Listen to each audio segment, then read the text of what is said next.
At the end of the class, you have geometry.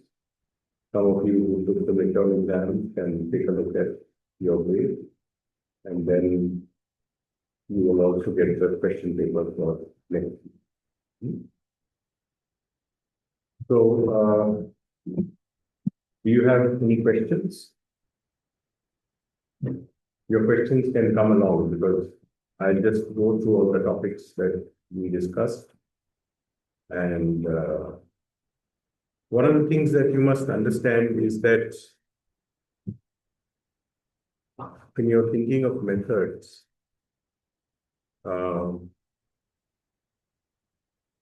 different disciplines have different preferences, and different disciplines also have different range within which they study qualitative and quantitative methods. So let's say you're an economist, right? You're an economist, you'll probably be doing more mathematical modeling and running regressions. If you're an anthropologist, you will probably be doing much more grounded work looking at social phenomena taking place on the ground with a focus on, let's say, a small village or a community or a family, and sort of try to understand from such sort of experiences, what you can learn about society. So, you have sort of this kind of this breadth. You have this kind of, so, it's not that like anybody is telling an anthropologist not to do mathematics or regression, or that anybody is telling an economist not to really look at economic phenomena like an anthropologist. But it's just that the disciplines have moved in that direction. And the movement of the disciplines in that direction actually means that, let's say if you were to do a master's or a PhD in economics, you would need a high level of mathematical competence and maybe some statistical competence. And if you're doing anthropology, you probably need more language competence, especially considering the area that you're studying. Political science is somewhere in between. And a large chunk of that political science is moved in the direction of economics. So you will find political scientists like economists who don't know anything about their area, but they're very good methodologists. They can make a mathematical model like economists who learn from the physicists. They can run regressions, they can control for variables, but they may not know, especially those who do a lot of theoretical economics, they may actually not know much about the economy or any economy that they are studying. Now, one chunk of political science has moved in that direction. Like, you could get an assistant professorship in international political economy at Columbia University, but know nothing about any major economy, like an economist. Of course, there are economists who know about their areas. I'm not saying all economists are like that. But especially, the pride of theoretical economics is that you can make nice models, you can assume things, and you need not know much about the area. And area is therefore kind of looked down pejoratively, condescendingly. Oh, you do area studies. That means, you are probably less intellectual. And some of that has actually come to haunt the political science space as well. That, I'm a political scientist. I don't do area studies. That kind of thing has happened. But what is paradoxical here is that when you really look at political science, you find that what is called political science is generally looking at generalizations derived out of the Western and American world. So it's not like we don't have an area conflict. I mean, I mean, it's like, Max Weber was talking about bureaucracy, but, he was staying in Heidelberg. So he had the experience of Germany. Habermas was writing about communicative action and why it's important to communicate in a rational way. But what was his experience? It was living in Germany during the World War, when the lack of communicative action produced a disaster. So you will actually find that, the hegemonic ideas that have become science actually have come from the West. This whole question of like next semester we will study anarchy, right? So anarchy, the whole understanding of anarchy as a Hobbesian state of nature comes from the West. Now, there are people who have talked about a Chinese international system. Can we think differently of South Asia, or let's say what we call Bharat or India, larger India, as an international system? There are people who have started doing that kind of writing. Now, anarchy from a Western conception evolves after the Treaty of Westphalia in a way where philosophers started talking about why individuals should have property rights and sovereigns should have control over territory. Right? So the point I'm trying to make is that of course, doing science is very important. And if Habermas has given us a concept, or if Weber has given us a concept, we should see how far it goes. But on the other hand, what gets neglected are areas which can also produce science. And in that particular mode of thinking, I think we are arguing that even though quantitative methods, which we don't study in this class, can certainly produce some important insights about areas, about global phenomena, but qualitative methods are also important. Now, we are not studying qualitative methods to say that we won't do science. You can take that position. It's an ontological position you can take, that I don't want to study science, and I don't think that there are regularities. You can take that position. So you're essentially, in a methodological perspective, taking a position, right? So those who do qualitative social science are taking a position.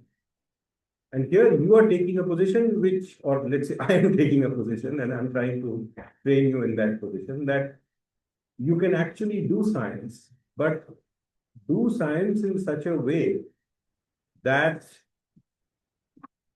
is more sympathetic to the area. And in our case, to South Asia. I mean, there's nothing peculiar about South Asia in qualitative methods. In a qualitative methods class like this, you can study Europe, you can study East Asia, you can study Southeast Asia. But if you study South Asia, then you may be able to, and I know of students in my methods seminar who may be talking about other countries as well in their research papers. But if you study South Asia, or if you study South Asia comparatively with other regions, you will not make the mistake of thinking that Europe is your world.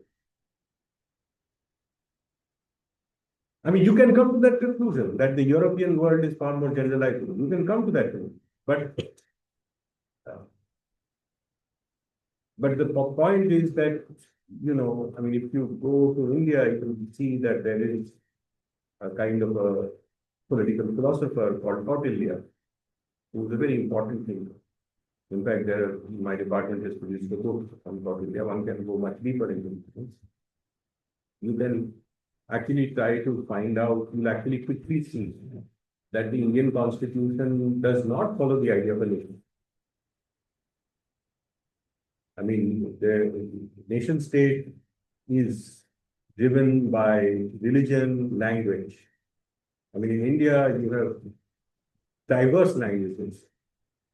I mean, people in North India are lost in South India. People in South India are lost in North India. People in the heart of India are lost in Northeastern India. And you are still trying to have a state within that context. If you're trying to do that, you can't be a nation state. You can't be like Germany. So you may have learned all your state. So, if you read Charles Tilly, which I will teach next semester, or if you read Henrik Freud, which I will teach next semester, both of them are talking about the Europe or European state building. There is now more recent literature on how the church produced the state to what extent in Europe by a scholar at Stanford University. We should read all of these things.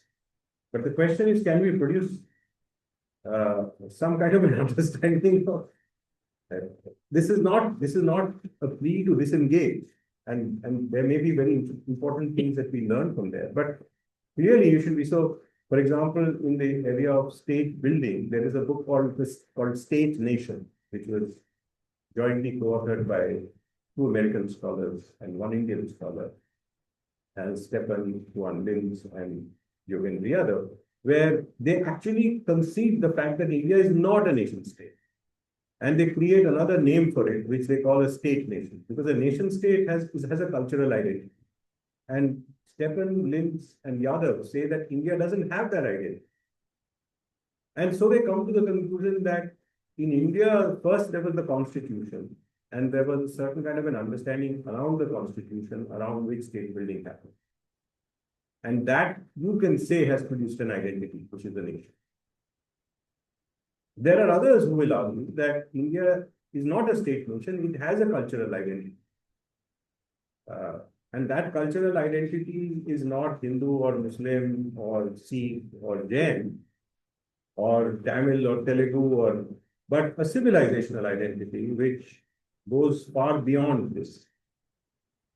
I mean, that's a position that Mohandas Gandhi would hold, that India is a civilization, but not in the same way as Narendra Modi would, or the Hindu nationalists would, who would say that India is a civilization, but dominantly Hindu civilization, so other people should pay respect to Hindus. So what I'm saying is that you can have various debates about, just look at, India, and you see that all the major debates about state building and nation building get confronted. And you can keep writing your answers and quoting Charles Tilly and Henrik Freud, but it will not tell you why European state building and Indian state building.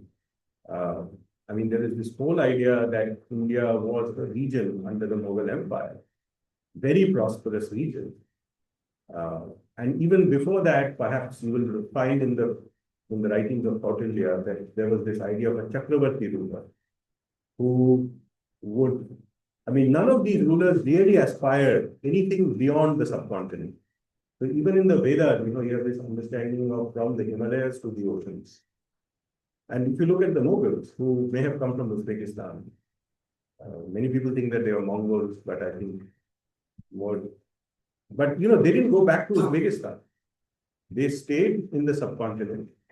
They became so rich and powerful that if you look at Angus Deaton's data, you will find that China and India are 50% of the world GDP, almost 50-50 before colonialism arrives. That is the reason why Christopher Columbus discovered America. Today, the Indo-EU Free Trade Agreement has been signed, and the president of the European Union, one Mr. Costa, who represents Portugal, says that I am proud to be of Indian origin because my father's family came from Goa. It was just in his lecture that I was listening to when I was driving from home. So that is India's expanse. If you go back to Indian texts, which you will call Hindu because they are pre-Islamic, you will actually find that there is an idea of a Chakravarti ruler who will send, it's called the Ashwamedha Yajna, who will send just a horse. And in areas where the horse is not, it's also in the Ramayana, where the horse is not stopped, you don't directly rule over that territory, but that person pays respect to you. So, the supremacy of that ruler. And the idea of the Chakravarti ruler, which is pre-Islamic, does not go to Persia. It does not go to Saudi Arabia. It remains confined. It doesn't go to Turkey. although Turkey, Persia, and India have had lots of interactions, but there is a conception that the Indian subcontinent is from the Himalayas to the oceans and there is a break. And the Mughals do exactly the same thing. And they become so rich that when the Mughal emperor is sending the gifts to Makkah or Medina, the Safavids and the Ottomans feel jealous. And, Christopher Columbus mistakenly discovers America. And Vasco da Gama, not so mistakenly, discovers India. I mean, there is reason to believe that Calicut had certain designs in textiles that were being copied in Paris. And this is not any Hindu nationalist discourse. This is like in business, right? So the point is that I'm just telling, give me one example. It confounds. I'm just trying to sort of open a layer where area studies becomes important. Your understanding and many of these phenomena cannot be understood by studying 1,000 cases. If you really want to understand how state building, nation building happens, you need a deep historical understanding of these processes. What was in the past? How did it happen? How did you fragment? How did you come together? I mean, if you look at the British, for example, why is it that the British set up their capital in Calcutta? I mean, the British won their first major war in 1757, right? And the capital was set up in Calcutta. From 1757 to 1904, they were in Calcutta. In 1905, they went to Delhi. It's not because Calcutta was like Switzerland, it's because the eastern part of India was the periphery of the Mughal Empire. And Calcutta is not an old city. It is not like Banaras. It is not even like Lahore or Delhi. They created a city because you defeat Siraj ud-Dawla. And this is a time when India is fragmented because the Mughal Empire has declined. There's the third battle of Panipat, I think 1760 something, 17. And then there are wars between the British and the Dutch and the French in order to gain control over the subcontinent. And they start from Calcutta. The French also have a place in Chandranagore, near Calcutta. Why are they doing this? Because the authority, which was actually in Delhi or in Agra or in Lahore, has declined. And Calcutta is very far away. So you'll find that, Mughal influence in Assam is much less. If you look at the Ahom tradition, there's interaction. But, the Mughals are not very powerful in Assam. The Mughals perhaps don't have. So you start from Calcutta, you consolidate your empire. When you've consolidated everything, you go to Delhi in 1905,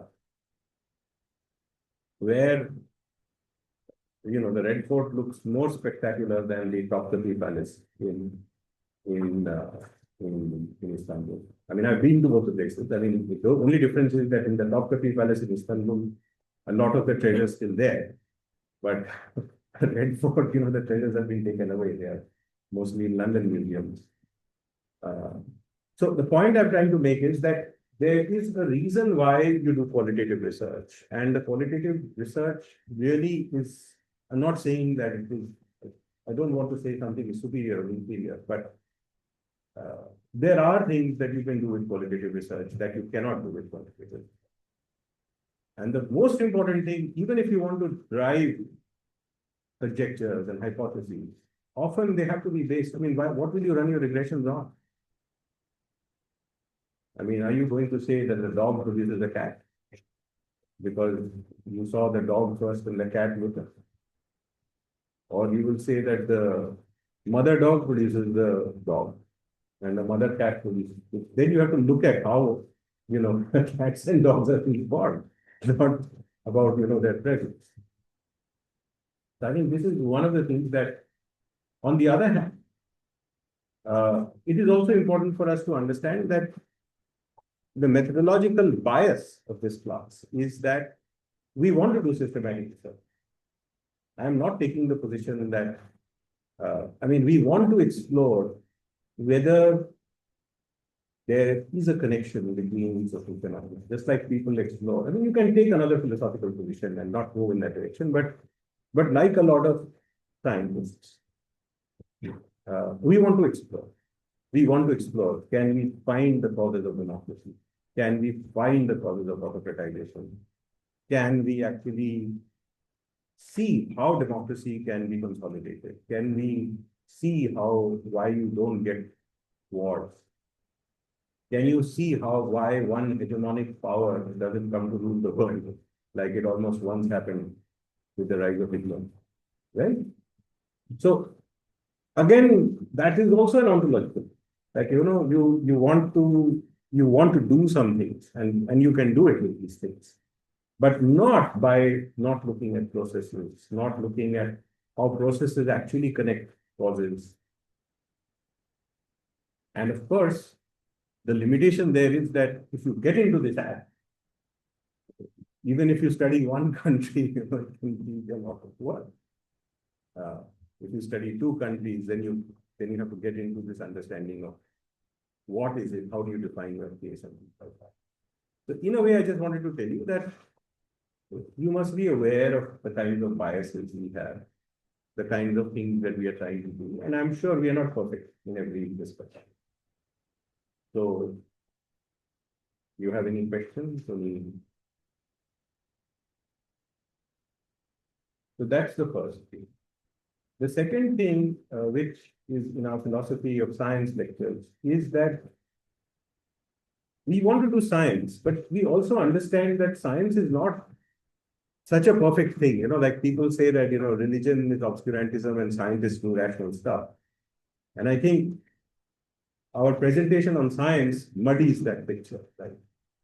You can take a very extreme Popperian view that science is about incommensurable paradigms, and people cannot really prove or disprove anything. It's really the social power of a certain paradigm that produces, you will keep on producing auxiliary hypotheses to keep protecting your basic assumptions that produce theories.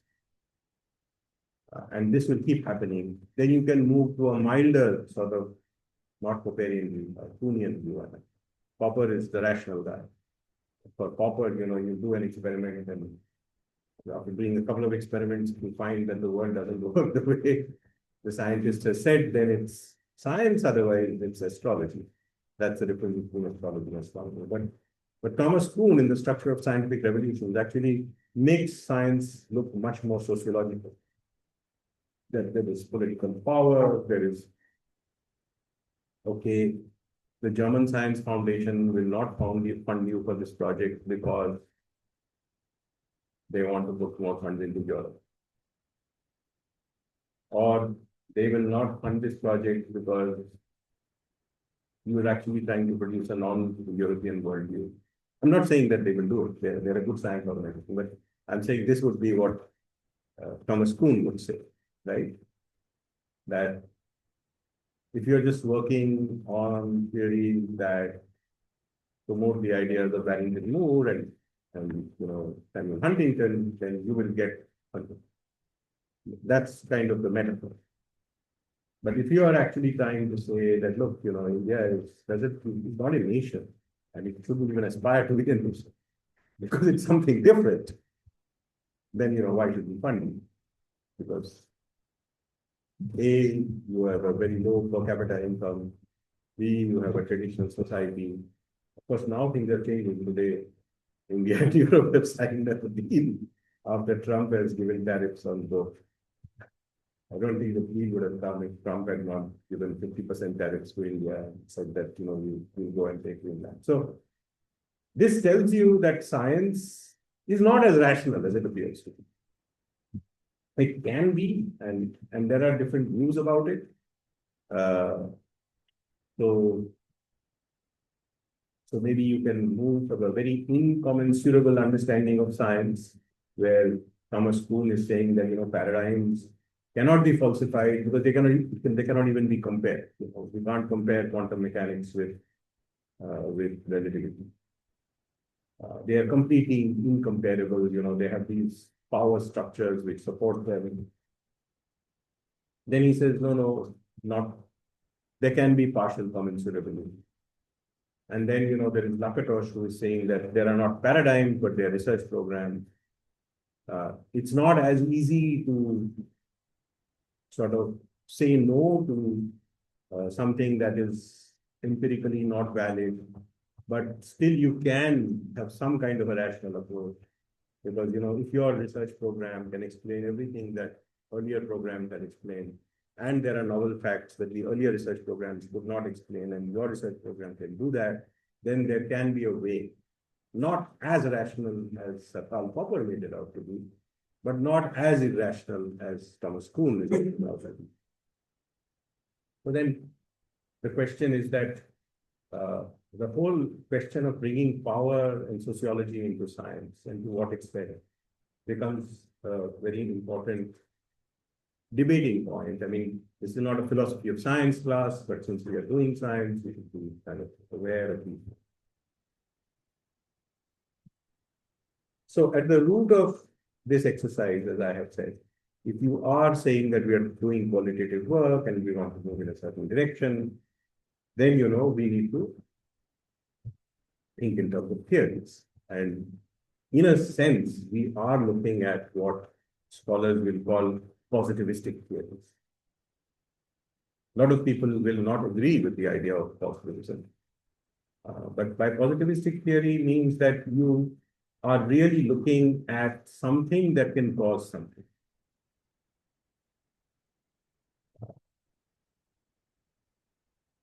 So you can say that the bourgeoisie produces democracy, or you can say that modernization produces political disorder in post-colonial society, because modernization does some things that produces deprivation, and that deprivation cannot be cured by poor post-colonial societies who do not have the resources to deal with the wants of the people that arise in modernizing society. So then there is a kind of a causal link. The link, of course, how complicated that link is, we are willing to explore. That's why we get into causal mechanisms and pathophysics. It's not like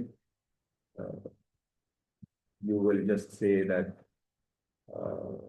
something caused something, but once you start looking, or if you start exploring the mechanism through which those things happen, you might actually find that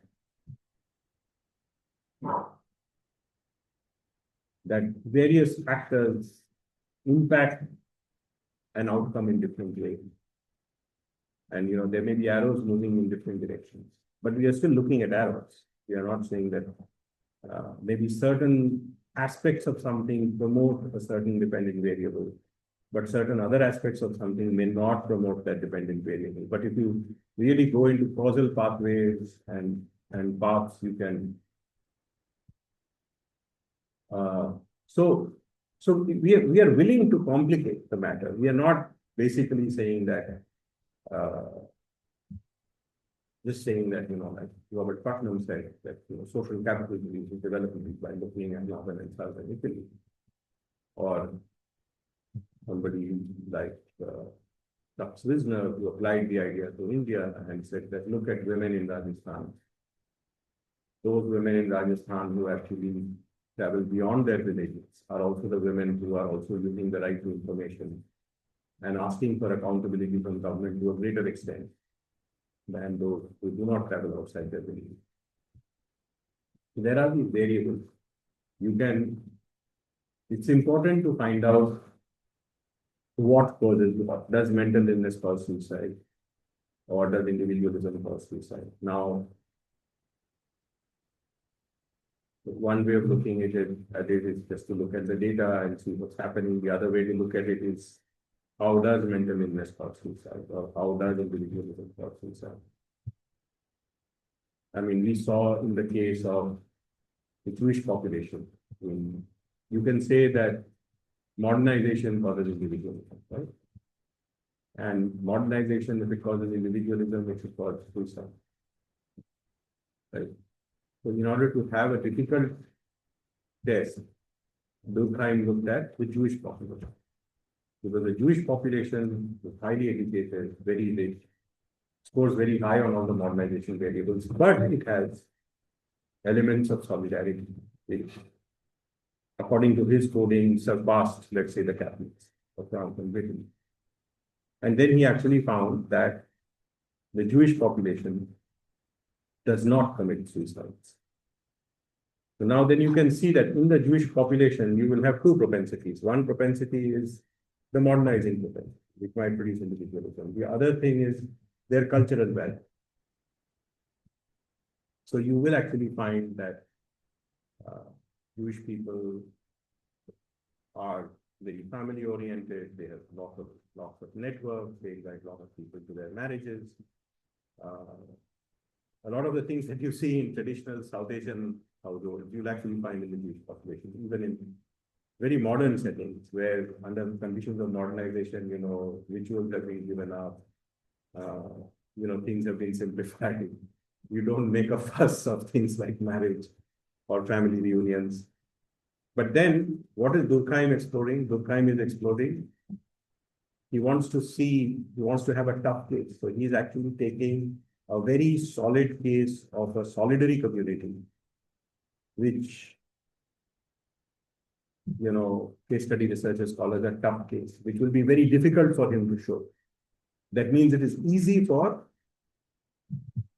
the alternative theory, and it is more difficult for his theory to show. And he shows that it happens. So in a way, he's puzzled with mental illness, and then actually he has a research design. He actually becomes famous by showing individual rather than individualism. So this puzzling phenomenon is very, very important. I mean, if you read this book by Akshay Mangla, where he talks about the importance of deliberation, he's introducing a new variable. So then, he look at all the other alternative variables, what produces not only more literacy, but higher quality literacy rates by just looking at poor Indian subnational states. And you can have many. You can say that social capital produces higher levels of literacy. Social capital is a variable that was explored in political science by Robert Putnam, of course, in sociology by other people. But he is introducing a new variable. Then he will have to argue that, and his variable is a kind of a Weberian variable because it is deliberation. Deliberation within the state, where he's saying that where bureaucracies deliberate to a much greater extent between the lowest and the highest levels. And in that deliberation variable, he's also including civil society. That means they are also very connected. So, where the lower levels of bureaucracy are very, very connected with parent-teachers organizations. And there he highlights that the state of Himachal Pradesh is outstanding. So you first have to get puzzled, and then, on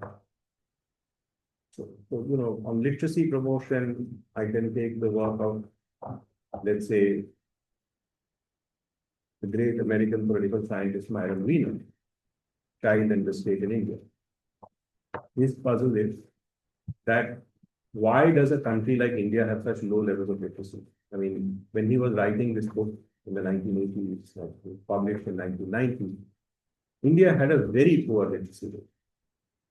And he said, this is really amazing because, this is a country which can send satellites, which can do so many things, but it can't produce literacy. Why?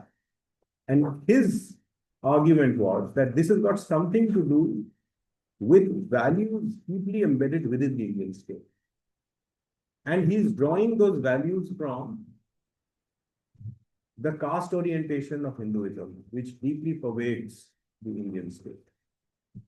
So he says that, look, in a country where you have a religion which is based on caste, you quickly come to accept the fact that you don't have to make everybody literate because there are these four castes. There's one caste of the learned, there's one caste of the traders, there's one caste of the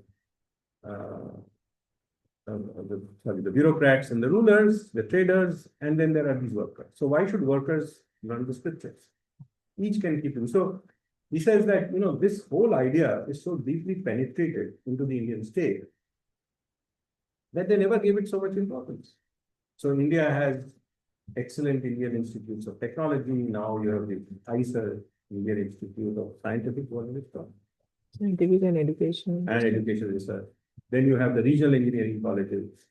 Then you have, institutions like the Indian Statistical Institute, the Tata Institute of Fundamental Research, the Indian Institute of Science, which are world class. So you have, as far as higher education is concerned, until recently, when Mr. Modi started bashing the Jawaharlal Nehru University, now they're only recruiting people from the RSS. Even now, there are good scholars in the humanities and the sciences, universities like the Jawaharlal Nehru. So you can produce something like a Jawaharlal Nehru University, you can produce these Indian Institutes of Technology, and you can't make your population literate. That means what? That means you don't have a problem getting to the cutting edge. There you can devote resources, but you can't devote resources to actually making everyone literate. Now, that's a very different way of arguing. So it's a kind of a Weberian argument about a certain kind of rationality within the state. Now, what is our friend Akshay Mangla doing? He's not getting away from the state completely, but he is, I think, mixing state and society as a variable by talking about deliberation, both within the upper and the lower levels of the bureaucracy, but fed by groups outside the state who are beneficiaries of literacy programs. So in this way, I think we move to an understanding of theory. And then, of course, we deploy some different types of methods to look at how we can, once we have a puzzle, once we have a problem, then we try to solve that problem. Then, like Durkheim, we try to find another variable. Or like Lenin, he finds monopoly capital to understand individualism. Durkheim finds individualism to understand suicide. Then we find. And then, like Durkheim, we do the method of difference. Look at the Protestants and the Catholics of France. Very tight comparison. France has one language, one culture, and it has two different churches.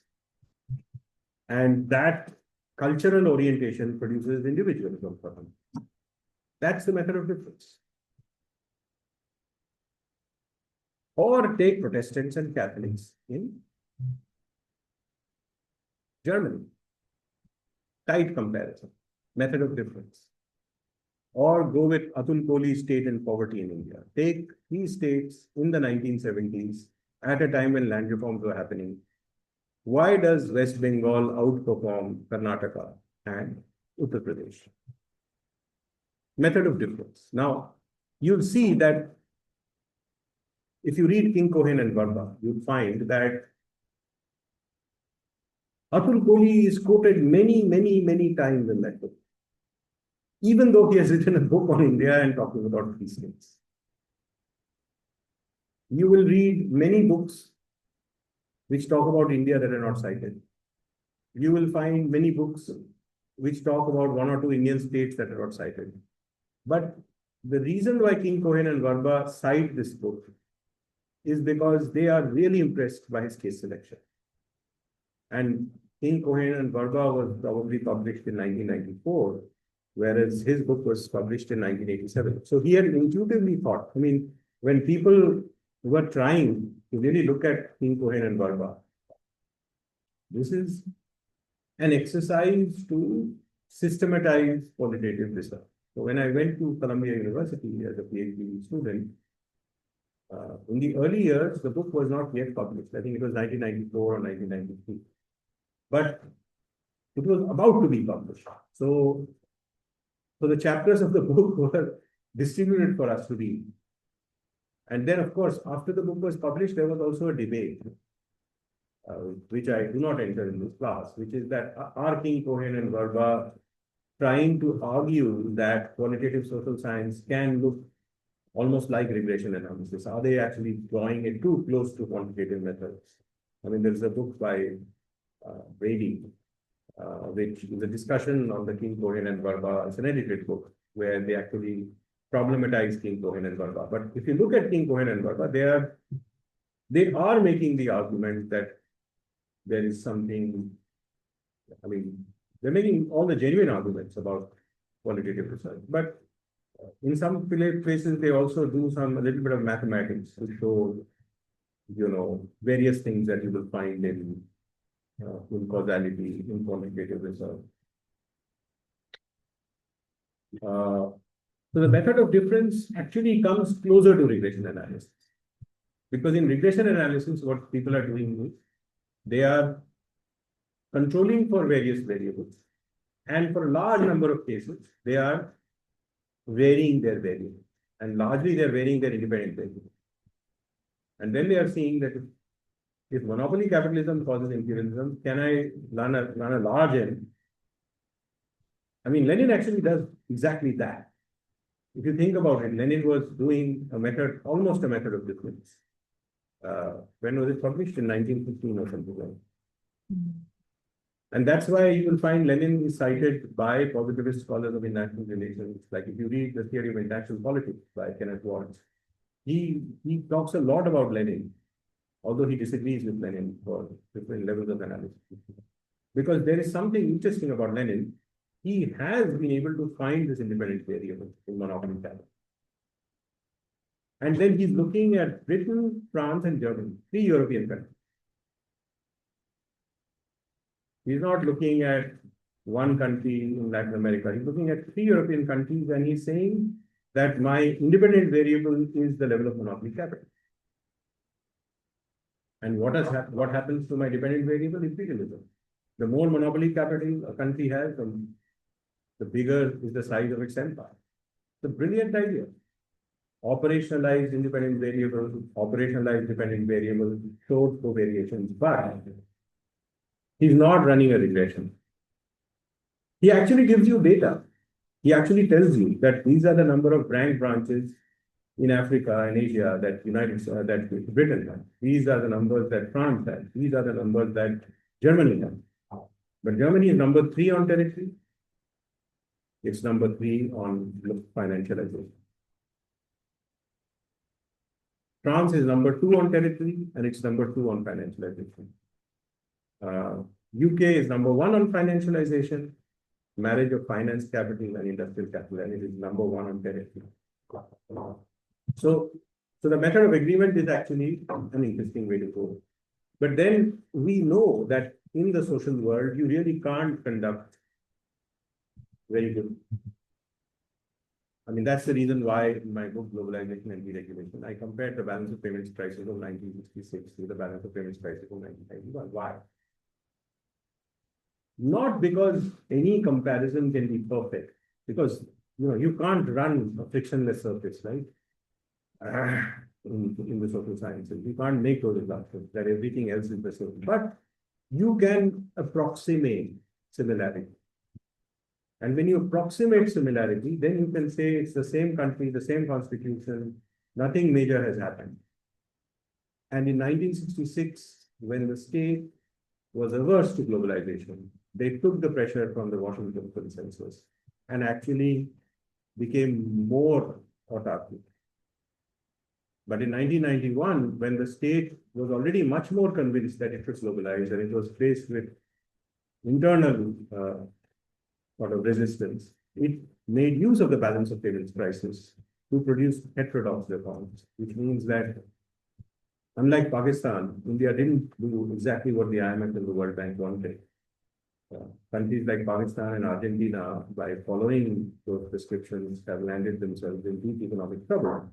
Whereas India was convinced that substantial aspects of, for example, India is a very protectionist country, but today there is an agreement between India and the European Union. Why? Because it believes that access to those markets are important in return for access. Because, trade is important enough for the Indian economy that when Mr. Trump gives a 50% tariff, how will India sell textiles? How will India sell gems and jewelry in areas where India has substantial exports? So what it does is, it tries to open up the European market, where the Bangladeshis have an advantage because of their least developed country status. Then now Indian textiles will compete in Europe. Gems and jewelry markets will open up. And in return, they've said that they have reduced tariffs for European cars from 110% to 40%. But for cars that are less than 50,000 euros, this is very interesting because the Indian car market is dominated not by the most expensive cars. So they are saying BMW, Mercedes, Volkswagen, we buy those cars from Germany or from the Czech Republic, but not if they are more than 15,000 euros. For the rest of the cars, you have to make them in India. But that Europe thinks is a huge concession because if tomorrow China takes an aggressive position and the Chinese market closes down, what will happen to German cars? So this is a kind of precaution that Germany has to take. America has already put tariffs. So now if America and China, of course, if the relationship with China remains and also India opens up, then Germany's rate of growth might increase from 0.1 to 1%. And they are seeing that India is growing at 6-7%. It has a market, it is also more consumption oriented than the Chinese market. So the point I'm trying to make is that that here in the method of agreement, one of the reasons why you don't do the method of difference is because it's very difficult to get controlled comparison. In the case of India, we can say the globalization strategy has continued. India still remains a very difficult negotiator, so India could not enter the RCEP. India would have actually entered the RCEP, but maybe the Hindu nationalist government created obstacles to entry. But the fact that it could not enter RCEP, right? Why? Because it felt the threat from China. But on the other hand, now people are saying that India should enter RCEP as well, because with the American market having closed down, you must have not only access to Europe, but you should also have access to Asia. I mean, a former Singapore finance minister, foreign minister, George Yeo, made a big speech in Delhi saying that, look, let's revive Asia. And the arguments are coming from the Trump tariffs. Now, the reason why I'm making this point is for you to understand that India's globalization strategy, although halted, continues. And this is a very different story from 1966. It began in 1991, so 1991 was a very important point in time. And in order for me to understand what is the importance of the multilaterals, a lot of the American literature says that it's the Washington Consensus. And because I kind of process traced 91, I can see that the Washington Consensus was not so important. Why? Because in 66, they could defy it. And in 91, they went for heterodox reforms. They agreed with Washington, they cooperated with Washington, but they deviated also from Washington in terms of fiscal deficits, in terms of killing the public sector, in terms of killing, trade union laws. There are lots of things that Washington does not want, which were performed in 1991. Now, that really tells you that you combine qualitative work with the method of difference, but often you are not in that situation. And often, if you can argue that in very disparate cases, the same causal mechanisms work, like the bourgeoisie produces democracy, or the lack of the bourgeoisie produces some kind of a revolution, then that is also causally significant. So that's where the method of agreement comes. That, you can look at revolutions in France, in China, and in Russia, and then in all of these places, Scotch says that when central power becomes weak, and when opposition to central power grows, in some cases, led by a peasant revolution, then, you get a revolution. Now, China is not Russia. I mean, there are enough differences between Mao and Lenin. Both were great thinkers, both were very deep thinkers, but they differed. And the Chinese variety of communism and the relationship between China and the Soviet Union also declined very quickly, despite the fact that both of them were communist countries.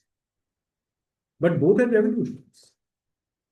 And if there are certain mechanisms in those two revolutions that are similar, that is worth looking at, right? So that is where the method of agreement comes. And you can do your case selection in ways that generate hypotheses, in ways that confirm hypotheses, and in ways that take on conventional wisdom. So when Putnam was saying that social capital produces development, he was taking on many other things that you could say produces development. Social capital is what? Social capital is interpersonal relations with a large number of people who do not belong to your strong relationship group. And what Putnam was saying that in those communities where you have high social capital, you will get higher level of development. That means you're introducing an unusual way. And the way he makes this contrast is by looking at southern Italy and northern Italy. So you had a hypothesis, you didn't generate a hypothesis, but you confirmed maybe a hypothesis that was not used to talk about economic development. And you looked at many other hypotheses that may have been used to understand, like, how much capital do you have for growth and, social cultural value. So you can actually use a variable in another area. It becomes almost like a pioneering work. And especially for small cases, hypothesis generation becomes possible because, the people think that something happens because of something, and you're getting deeply into history. I mean, if India is not a nation, why does it stand together? That can be a puzzle, right?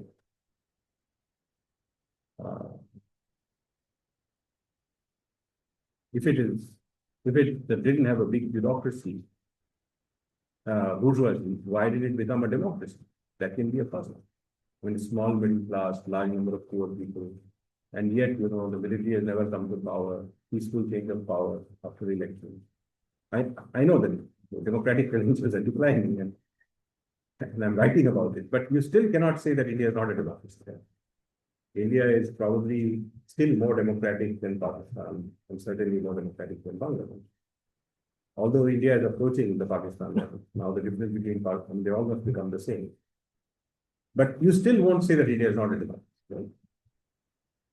And at least in earlier years, when it was relatively more competitive, it had higher levels of poverty. So, it can puzzle you that, if the bourgeoisie produces democracy, how is India more democratic when it was more poor? And it's becoming less democratic when the bourgeoisie is growing inside. So these are the kinds of questions you will begin to ask if you are thinking theoretically. And this is like a big leap that, okay, I'm writing reports. I'm looking at the Neckar and I can describe it and feel good about it. But am I looking at something and trying to wonder why that is happening? That's a different way of thinking. And that's really what we want to push you in the direction of. So you can take a deviant case that the bourgeoisie should not have produced democracy. The lack of the bourgeoisie should have not led to the creation of democracy. So, or let's say you can take a deviant case would be a place where there is a very high penetration of the bourgeoisie, and you are not becoming democratic. That could be the United States of America, the world's richest country with the most powerful oligarchs. And it's becoming autocratic. That's a deviant case. Bourgeoisie should produce a democracy. So I take a case which is the highest bourgeoisie concentration, hence becoming autocratic. Right? And that can produce a puzzle.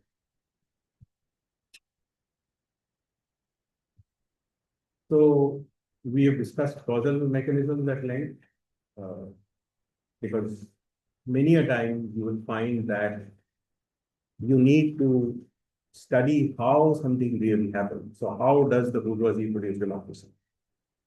The bourgeoisie produces democracy, probably because it becomes an alternative to the aristocracy. Maybe it frees up labor from feudal serfdom. Maybe it frees up labor in factories where even though exploitation happens, these people can change their jobs without being beholden. So the freeing up of labor and the creation of a different class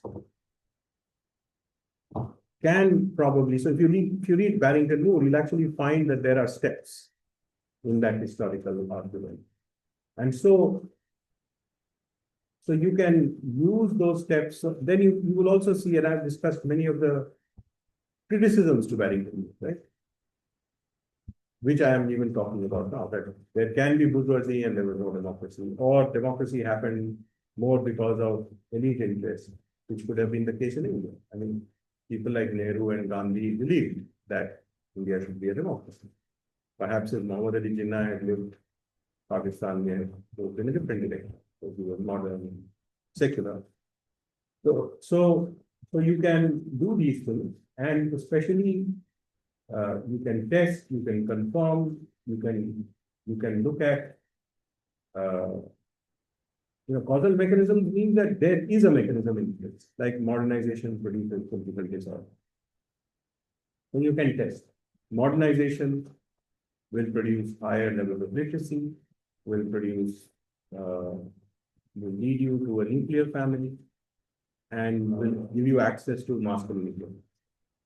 That should produce relative deprivation, because those people who are living in the villages were suffering the same plight as Dalits or as the oppressed. But now they won't take the pressure, because they are now much more aware of their relative situation in the world, because they are better educated, they have ability, and therefore they go out to protest. Right? So today, if the Mercosur deal fails, it'll be because European farmers will not accept those imports from Latin American countries. Why? Because they're mobilized. The farmers' movement in India, when Prime Minister Modi and the government actually reformed the farm laws and tried to take the farmer away from the local market, farmers got the impression that now big capital, especially cronies like Mr. Adani, might benefit from it. Now, he was doing this in the name of creating a national and a global market and producing greater benefits for farmers. But a large number of farmers, especially in Western UP, Haryana, and Punjab, came together. And it was such a big social movement that before the Uttar Pradesh elections, Mr. Modi had to withdraw. So the question is, mobilization has happened, and that mobilization has produced some kind of effect.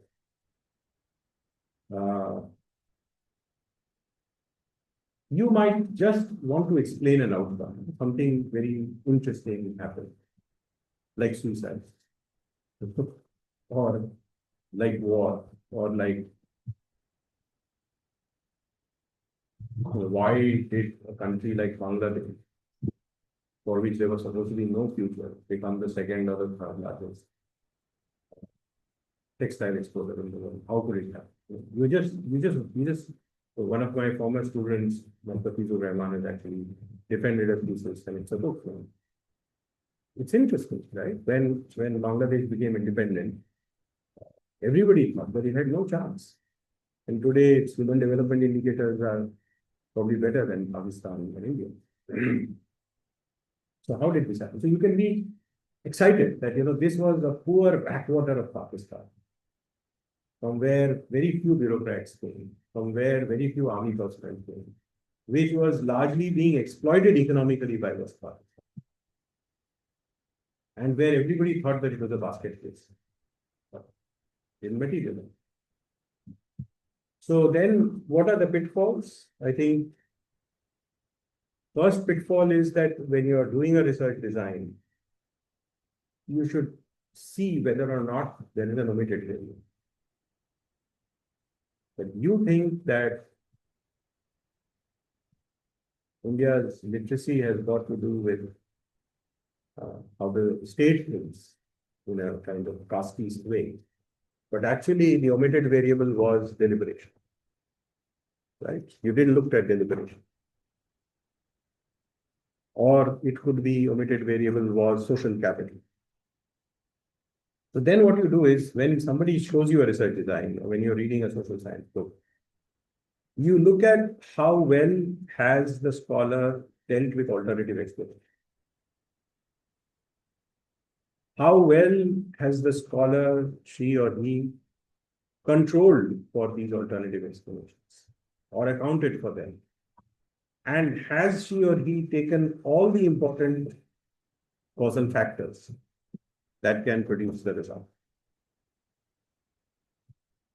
The second thing, so this is, if you do this class well, you will find a lot of problems. You go to a lecture here or at Harvard or at Columbia, and then suddenly you will say that, look, I've read my comparative politics, I know, but you didn't look at this. And you can stump people that then there's a question of tautology. Your variables, independent and dependent variables, should be separate. It should not be that the rain is falling because the water falls from the skies. There has to be a substantial difference between water falling from the skies and rain for it to be an explanation. So Aaron Leibhardt, who gave this concept of the consociational democracy, which he argued was a different way of preserving democracy, where you don't have much inter-ethnic cooperation, but elites within every ethnic group cooperate and they maintain their separate identities, but it remains democratic. I mean, this is true for a country like Switzerland.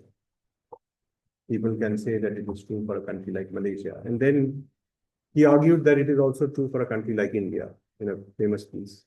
And then Ian Lustig wrote a piece on consociational democracy, saying that, look, this is also consociational, that is also consociational, this is also consociational. Then what is not consociation? If everything is consociational, which you are claiming to be a democracy, so you should not have that problem. Then, choose your cases on the independent variable, which means that, of course, in qualitative work, you will probably know the outcome. So it's not like you're running a regression and you have surprise. But the attempt should be to choose on the causal variables, to show variation in the causal variables and how the variation in the causal variable actually produces an impact on your outcome. After you control for or talk about other causal variables that might actually impact your outcome.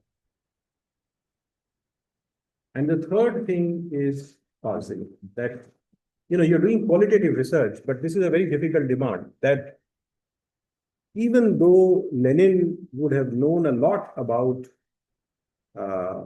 imperialism historically, he was able to isolate one variable that he thought was critical, which is monopoly capital. And that has made him so important. I'm not saying monopoly capital is the only reason. I mean, you can have a debate. There was a debate between Lenin and this person who, I remember his name, who talked about the importance of the arms industry in Britain and not monopoly capital as a whole. But a good theorist will try to isolate what they consider are because you're really looking at a small number of cases. In order for you to be causally significant, if you just show that something works, your 5 variables work for one case, you can't be causally significant. So try to the best extent to see that you are only looking at variables which are of importance to you. You must read all the history, but you must be able to filter from that history all the things that are not so important. And then if you're even doing historical work, try to increase the number of cases. So for any causal significance, the number of cases should not be less than the number of variables. And that is the question of parsing. Then we have discussed path dependence, especially path dependence in relation to institutional change. And like in the case of process tracing, path dependence becomes important because you want to study the process as a path. And the second issue is equifinality, that the bourgeoisie produces democracy, but the path through which the bourgeoisie produces democracy may not be the same in every case. So it's like earlier you had process patents, which meant that you're producing ibuprofen, but if you produced it in one way, you can patent that process. And if you produce it in another way, you can process that. So you can produce ibuprofen in another way, right? But when the WTO moved to product patents, then they said, now we have patented ibuprofen. So it doesn't matter whether you use a different process. Now you have to pay the royalty. Somebody has got the product patent. So your product can be democracy. Your product can be peace. Your product can be literacy. Your product can be rights of women, of queer individuals, whatever. But the process through which you reach that may be different from the distance between your independent variable and your dependent variable. And path dependence and process tracing actually helps you deal with the issue of equifinality. I just delivered a lecture on counterfactuals, so I will not repeat it. And also, recently we discussed materialism and idealism. So, is history being moved by certain ideas that become prominent in social movements or within the state, or history moving because there are certain inexorable interests, like the interests of labor and capital, or different types of industrial sectors, the protectionist sectors and the export-oriented sectors, between national capital and multinational capital that are coming into conflict. And these conflicts are essentially producing their results. And can be distinguished. So now I will give you the question paper. And Abhigyan, already uploaded on the blog. You already uploaded on Moodle, but they can take a look there. That's good. So, there are some people who took, so Felix, you took the exam, right? Maybe you can just come here so that I can also see you. Is Nihal Ahmed here? Nihal, your paper. Yeah. You can take a look at your paper and then give it back to me. And because here I think our rules don't, then you get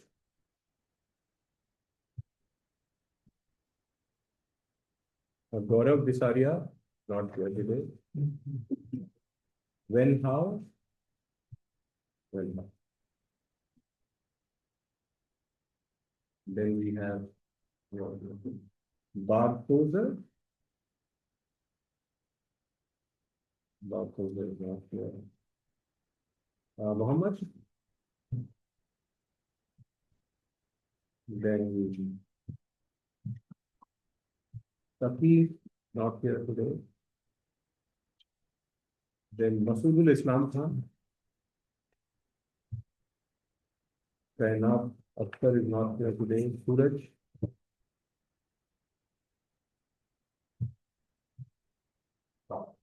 Louis.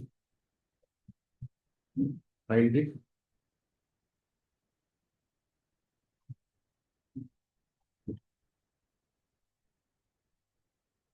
Yeah, so just take a look at your papers and then you can give it back to me. If you need to discuss anything, we can do it later, not now.